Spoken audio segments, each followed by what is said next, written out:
Hello, everyone. Welcome, Jonathan. Hi. Hi, Lance. Hey, how are you? Good, thanks.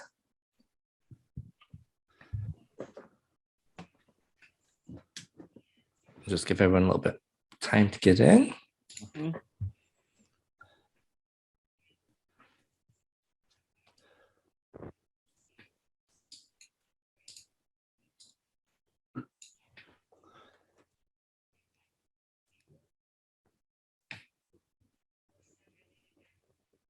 I've got some elevator music.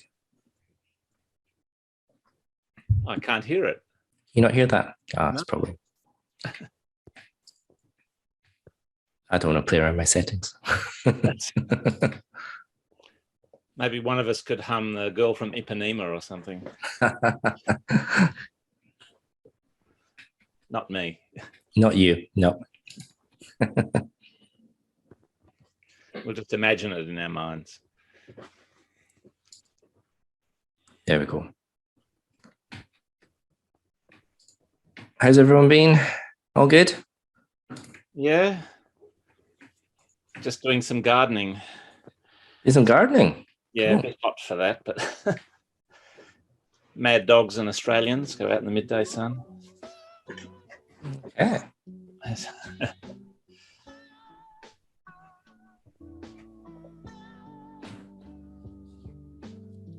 I couldn't really find any Christmas songs. Can you hear that? Yeah. Yeah. Yeah. I was hoping to get some Christmassy jingles, but I couldn't find any. That's a bit of a shame. It's all good. Your left shoulder keeps disappearing. I know it's not a particularly good backdrop, that one. Some of them are okay. Some of my nose goes when I turn it around as well, which looks a bit weird on Have camera. you noticed on the news when they interview some people and they use a virtual background that it looks like they've got no ears? It's like Zoom doesn't recognize these things as ears, and so it looks very strange. Yeah, it's not the best. Not the best thing in the world, but it is what everyone's got. So Yeah. People just kind of make it work, I guess. So you don't have a green screen behind you. It's just It's just the Skype Zoom animated. Yeah.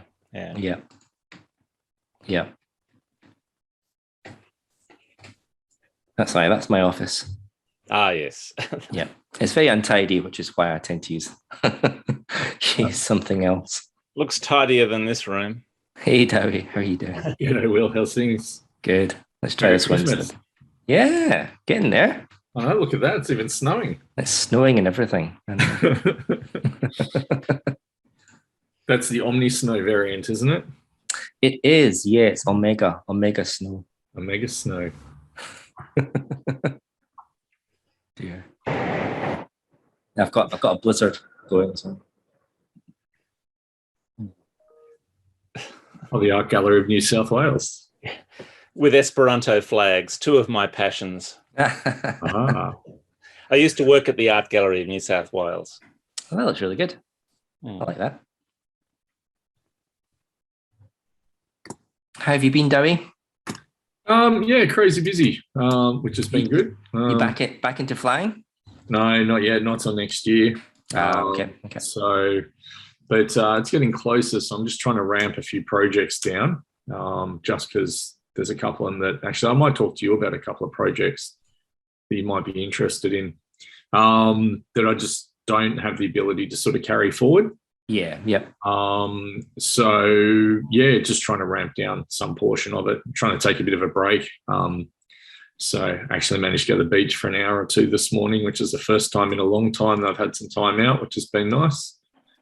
First time in a long time it's been sunny. I know, it's magic. Absolutely magic.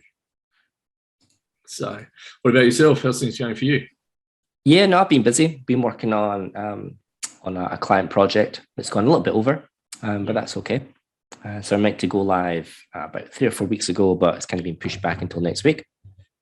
So it's quite interesting. It's all on Amazon. It's all hosted on Amazon, which is creating a little bit of an issue for some of the DevOps. So it's a financial banking company. So they provide a financial banking API for developers.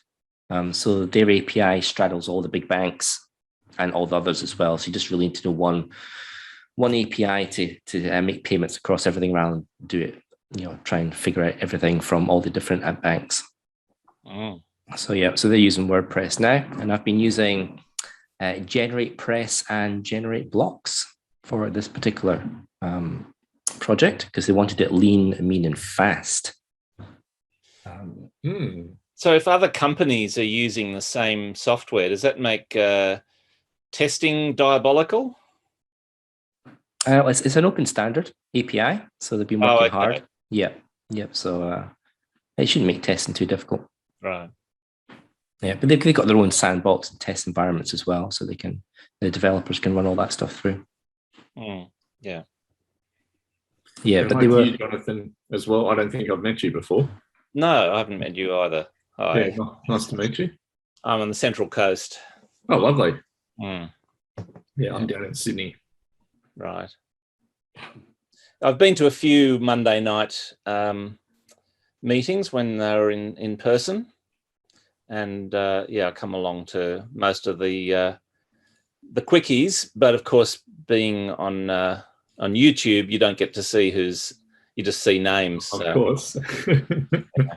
Yeah, it's nice to meet up in person every so often, even if it's on a Zoom chat to see some people's faces. Try and do that once a quarter.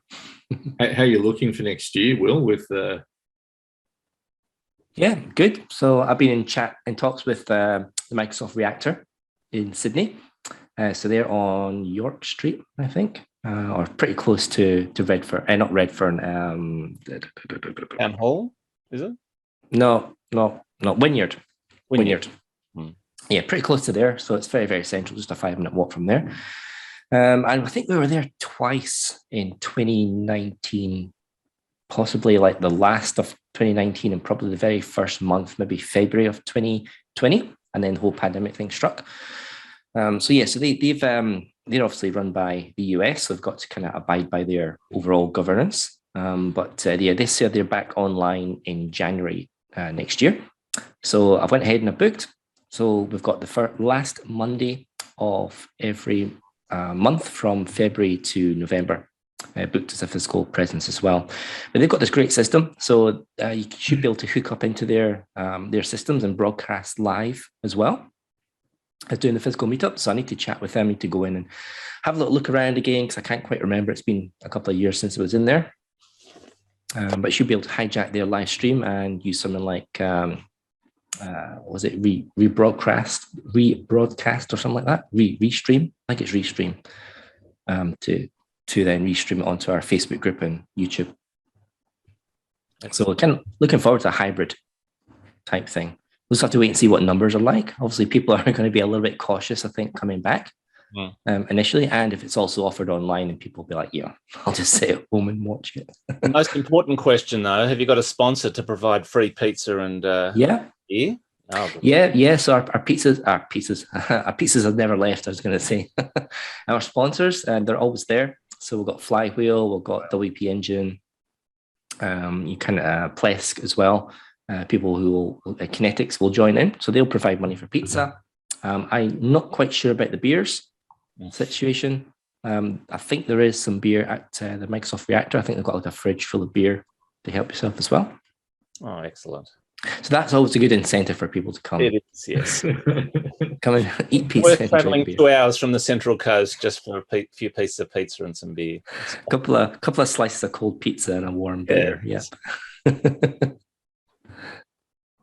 How about you, Jonathan? What's been your big wins for this year? Oh, well, I don't know about the whole year, but the most recent win was the William Fletcher Foundation, a philanthropic art foundation, just redeveloped the website, and the board were very happy at a meeting I went to last week, and I coordinated the new logo with a designer who happens to be my daughter. Oh, fantastic! All very nepotistic. Yeah, they were thrilled with that, so that was nice. But what we have to build a system for people to apply online for the grants and scholarships, whereas at the moment it's just the old system where people email stuff in with attachments and so on. Very time intensive. So I'm going to contact some other organizations that have similar things that provide grants and prizes and so on, that do it online, and see if there's some off-the-shelf product that I can adapt. Yep. Yeah, that sounds good. Yeah, email's a nightmare to manage. You can't have people emailing stuff in all the time. Yeah. That's right. How about you, Dowie? What's your top wins from 2021? Oh, to survive it. It's been a really hard, and not just for me in general. I think for anyone in a lot of industries, you go from being very comfortable doing what you're doing, and then all of a sudden, your livelihood just completely disappears faster than you could ever possibly imagine. And then having to be able to adapt and survive and learn and grow and develop and all that type of stuff. So I kind of look at, what I've achieved over the last sort of 12, 18 months, and I'm incredibly proud of what I've done. I've met some awesome people. I've got some awesome clients, awesome people like yourself, Will, and the other people that are on the groups and things like that as well. So from that point of view, I'm so incredibly grateful.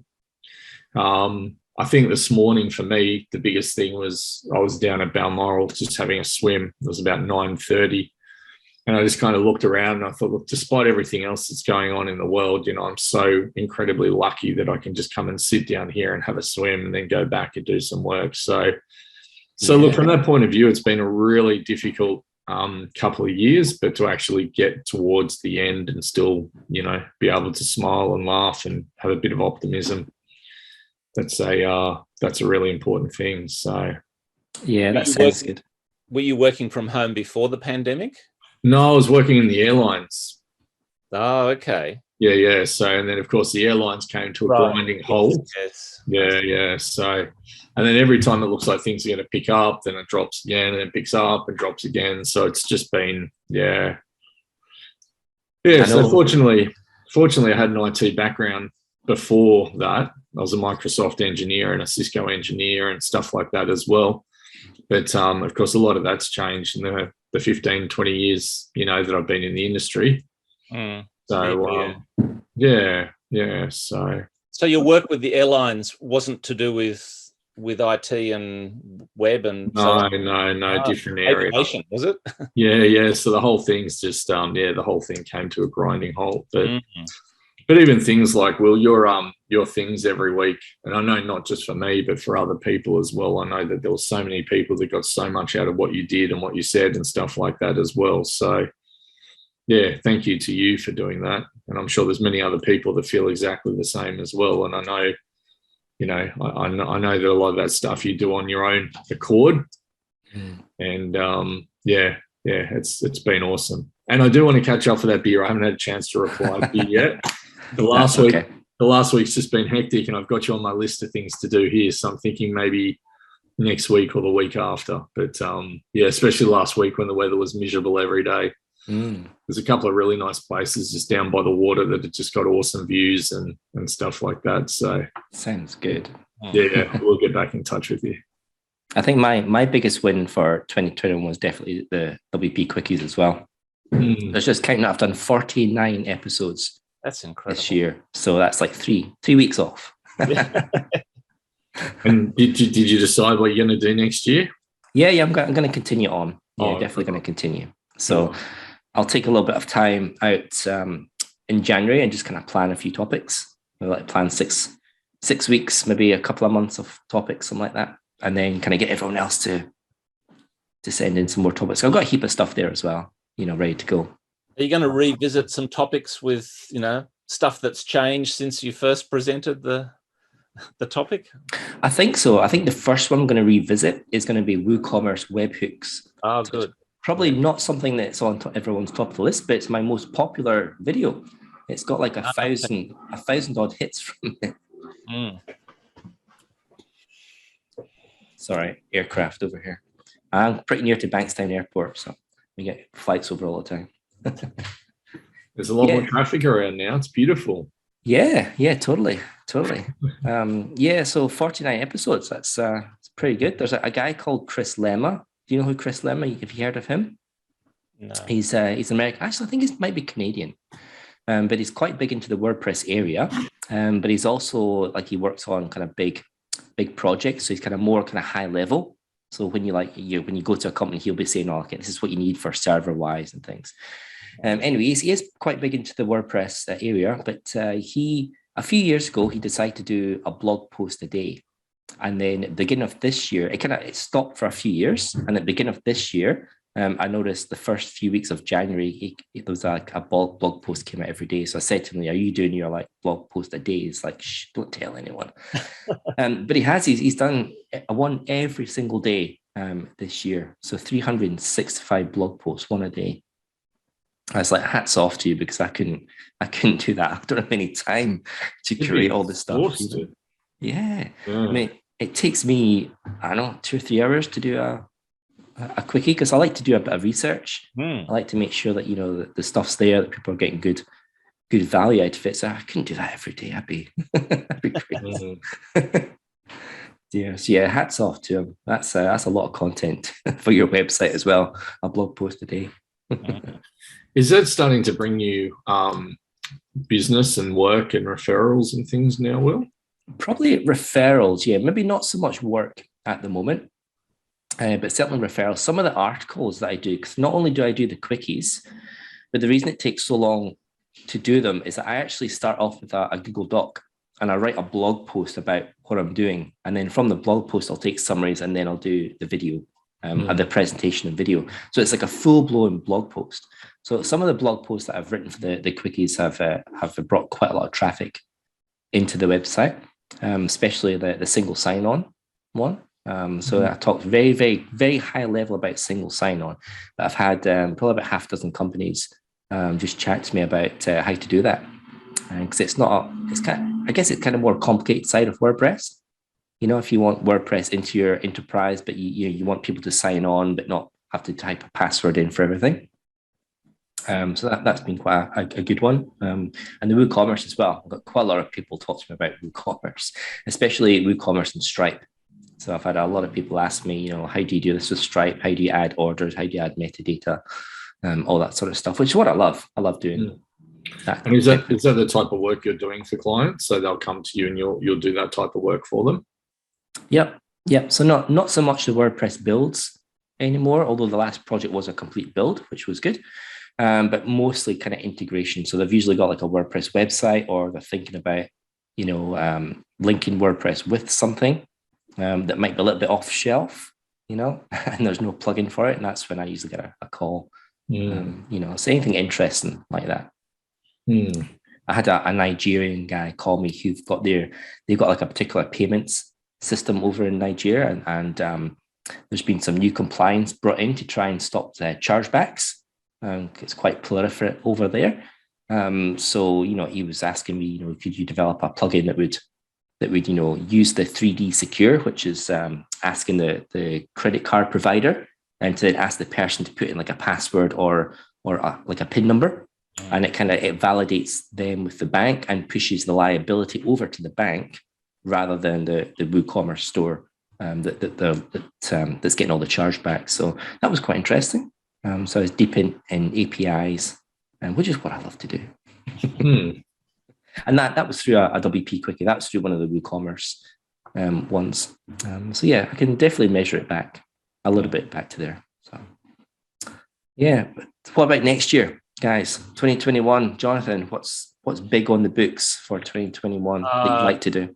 Well, it would be the William Fletcher Foundation, the workflow thing for applying for grants and so on, and also the Esperanto Association, Australian Esperanto Association. We've got all these books, and at one point someone sold these books manually, with like people sending money in and so on. That was like 10, 15 years ago. And people still want the books, and people have been saying, why don't we sell them online? So I've got to bite the bullet and create a presumably a WooCommerce store for it, but never having done it before, I'm a little bit nervous, to say the least.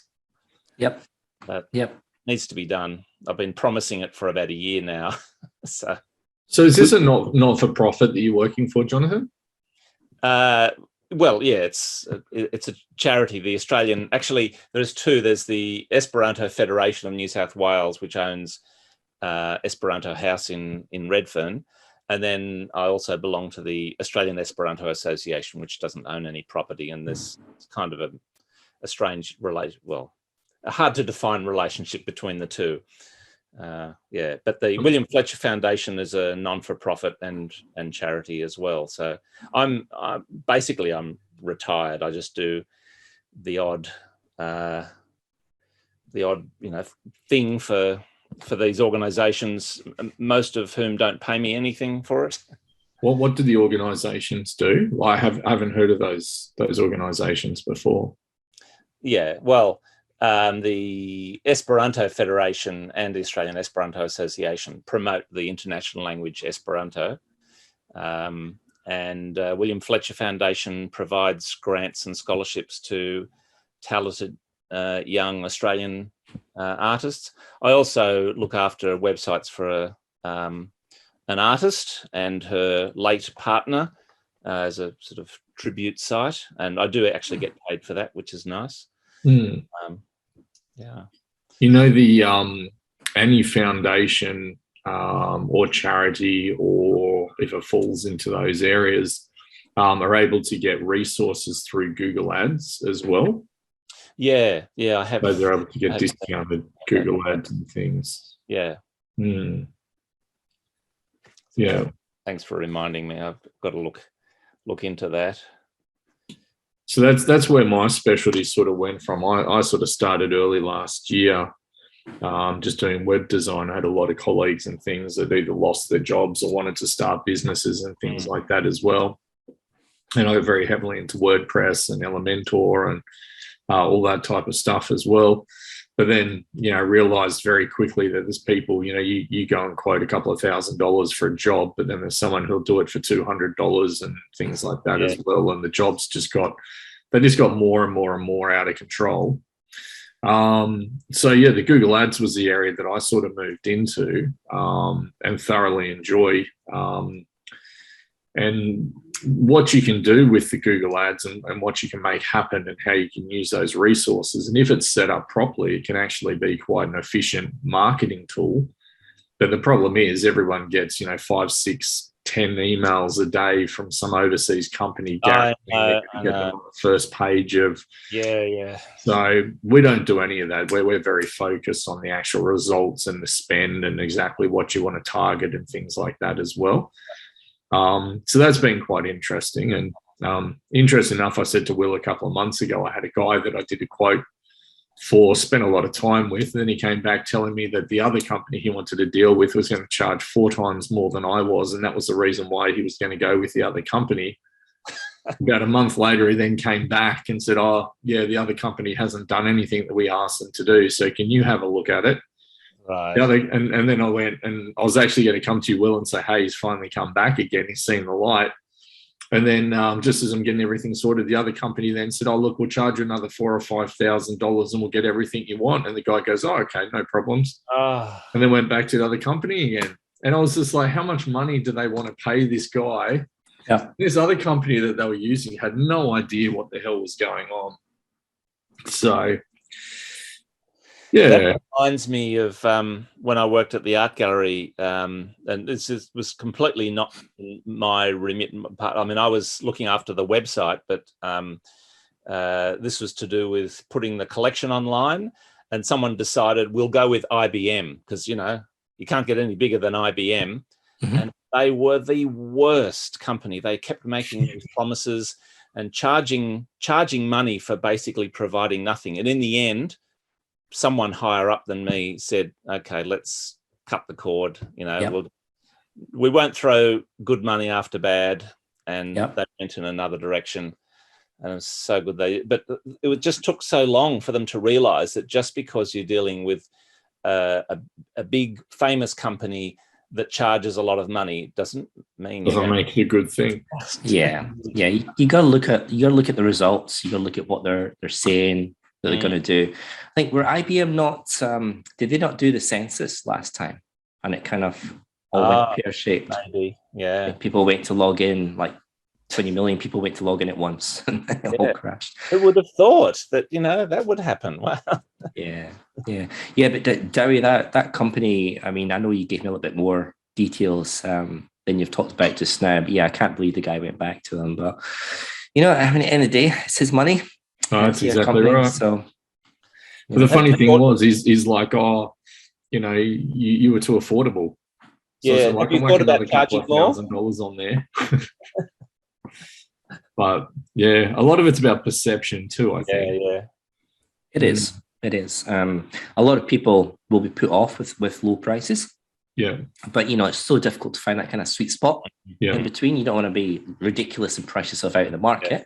Yeah. I think that guy's probably I would say rare, to certainly do go once with a high price, but secondly to go back to them for even more. That's probably not common, I would think. But it is what it is. That's how the game's played. And you've got to position yourself, as you say, Dowie. You've got these people who are charging $100 for a full-fledged WooCommerce 1,000 product store, and there's no way you can compete with that. No. But I do believe you get what you pay for. Well, obviously not that guy you were giving an example for, Dowie. But in general terms, you get what you pay for. Yeah, no, absolutely. Yeah. So, but I've been very fortunate. I've had a couple of clients this year that have been not a contract, they've just been on an ongoing project. So as one part of the project finishes, now let's look at this, and it's just been an hourly basis, and he's just been, look, when you have time, and that's run probably for about 12 months now. So every week there's quite a few hours, and we're slowly moving forward. We've implemented some gravity forms and integrations, and massive differences to the way the business runs. And so that's been really cool. That's been been very fortunate to have that. I've got one project that was working like that just before the pandemic, which was good. But I've got another couple of retainer clients as well, so they get 20 hours a month. And some months it's just it's like full on, here's all this work to do. And then other months it's just a few items here and there, so it all kind of balances itself out. And with that, but normally when I get lots of things to do, it's normally when I've got lots of other things to do. That's exactly right. Of course, happens. When it rains, it pours. You just got to deal with it. So, and Jonathan, I see they're doing some buildings at the around the art gallery now. Is that correct? Underneath? Yeah, I haven't actually visited for about a year now, since between the last two lockdowns, I think it was. But yeah, I believe it's. I think they're actually putting the roof on it now, so you can actually see the size of it. But this is something that was being talked about by Edmund Capon, the director. He actually retired a year before I did, and yeah, it's been this sort of dream for such a long time, and it's hard to believe that it's finally happening. Yeah. I guess these things take a long time, especially where grants and things are involved. Yeah. Haven't been to the art gallery for a long time. I think it's almost time for another visit. Yeah. Unfortunately, at the moment, because of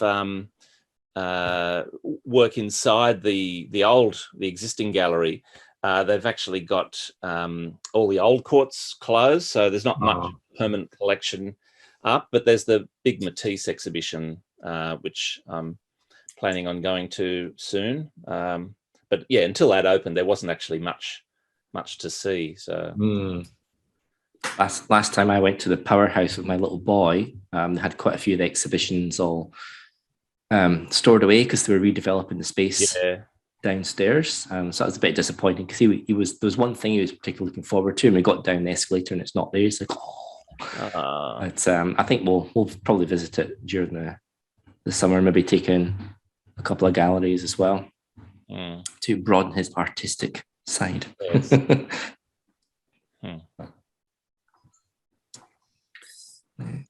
Oh, very good. Okay, guys. Well, thank you so much for catching up. I was kind of hoping to be more people, but it's nice to just get 2 or 3 people. You get to chat a little bit more, I think, with some people. Well, thanks for everything you've done throughout the year, Will. Yeah, It's yeah. I'm personally really grateful. I've learned so much from you, and I'm sure there's a lot of other people that are in similar situations as well. And the fact that you share your knowledge, there's a lot of people that know something and they keep it close to their chest. And the fact that you've taken the time and you've reached out and done stuff like that as well, that's really cool. So thank you so much. No worries. I just love hearing about what other people are doing, because you always find some really interesting things that you don't normally come across, which is great. Yeah.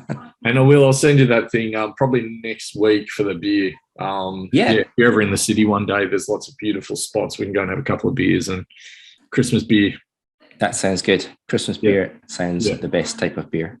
Yeah. Actually, it doesn't matter. It doesn't matter what type of beer. As long as it's got beer, it's fine. Yeah. Sounds Actually, perfect. Will, before you go, you were you're asking about big wins. Of course, I forgot about the big win that I contacted you about. Updating and transferring the Esperanto website to a.